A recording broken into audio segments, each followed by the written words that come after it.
अच्छी बात है, जो लोगों की ख्वाहिश है वो पूरी होनी चाहिए।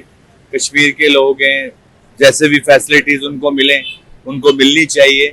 और हम सब लोग दुआ गोएं कि अल्लाह पाकिस्तान के हक में बेहतर करे। इलेक्शन के हवाले से ये है कि ये निज़ाम चलते रहते हैं, जो भी अच्छी बात हो हुकूमत को वो करनी चाहिए। Thank you. हम लोग सब कश्मीर भाइयों के साथ हैं, हम आप लोग अप्रिशिएट कर रहे हैं इस काम को। तो अल्लाह वारिस है, जैसे भी होगा इंशाल्लाह अल्लाह बेहतर करेगा। जी, इस वक्त कश्मीर में इलेक्शन शुरू है और अवाम काफ़ी पुरजोश है इलेक्शन के हवाले से। अगर इलेक्शन प्रॉपर तरीके से हो और इलेक्शन में कोई दो नंबरी ना हो, धांधली ना हो, तो अवाम उस हवाले से काफ़ी पुरजोश हैं और लोग काफ़ी जोशो खरोश से इलेक्शन की तैयारियां भी कर रहे हैं। और इसमें जो उम्मीदवार हैं वो भी काफ़ी बढ़ चढ़ कर हिस्सा ले रहे हैं। और इसके अलावा कश्मीर में जमहूरियत का जो निज़ाम है वो कायम रहना चाहिए। इस वक्त कश्मीर में इलेक्शन होने चाहिए, जो वहाँ के लोग जैसा चाहते हैं उनकी ख्वाहिशात के मुताबिक इलेक्शन होना चाहिए।